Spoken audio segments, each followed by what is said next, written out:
오늘은 요한계시록 10장을 통해 교회가 감당해야 할 사명과 우리가 왜 말씀을 먹어야 하는지 함께 알아보도록 하겠습니다. 요한계시록 10장에서 요한은 하늘에서 온 힘센 천사를 만났습니다.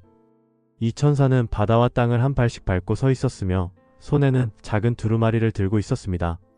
그리고 하나님께서 요한에게 말씀하셨습니다. 그 두루마리를 받아서 먹어라. 요한은 하나님의 말씀을 듣고 두루마리를 받으려 했습니다. 그런데 천사가 이상한 말을 덧붙였습니다. 내 입에서는 꿀처럼 달겠지만 내 배에서는 쓰게 될 것이다. 이 말이 무슨 뜻인지 궁금해졌습니다. 입에서는 달지만 배에서는 쓰다. 우리가 맛있는 음식을 먹을 때 기분이 좋아졌습니다. 하지만 그 음식이 소화가 안 되면 속이 쓰렸습니다. 말씀도 마찬가지였습니다. 말씀을 읽고 들을 때는 기쁨이 넘쳤습니다. 하나님의 사랑, 은혜, 구원의 감격이 있었기 때문입니다. 하지만 그 말씀을 지키며 살아가는 것은 결코 쉽지 않았습니다. 때로는 희생이 필요했고 세상의 유혹과 싸워야 했으며 나 자신의 욕심을 내려놓아야 했습니다. 그래서 입에는 달지만 배에는 쓴 것이었습니다. 요한은 두루마리를 먹은 후 하나님께 또 한 가지 명령을 받았습니다. 너는 많은 백성과 나라와 방언과 임금들에게 다시 예언해야 한다. 즉 말씀을 먹은 후에는 세상에 나가 그 말씀을 전해야 했습니다.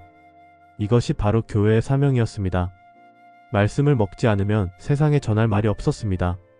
빈손으로는 전할 것이 없었습니다.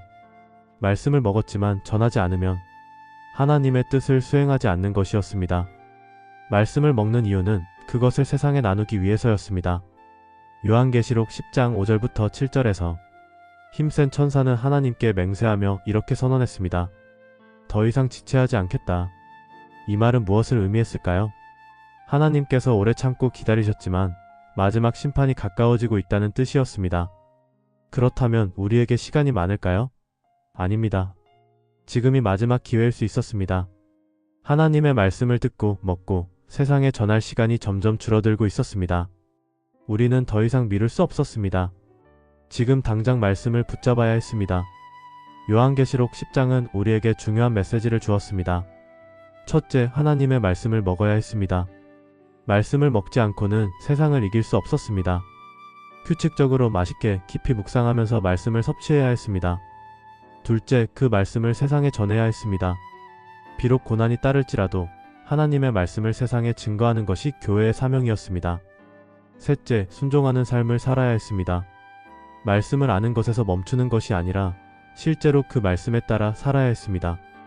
지금 우리가 해야 할 가장 중요한 일은 하나님의 말씀을 읽고 묵상하고 실천하는 것이었습니다. 지금이 바로 하나님의 말씀을 깊이 묵상하고 삶으로 실천해야 할 때였습니다. 오늘도 말씀을 읽고 묵상하고 순종하는 하루가 되기를 소망합니다. 세상은 변하지만 하나님의 말씀은 영원했습니다. 우리 모두 말씀을 먹고 세상을 밝히는 빛과 소금이 되어야 했습니다.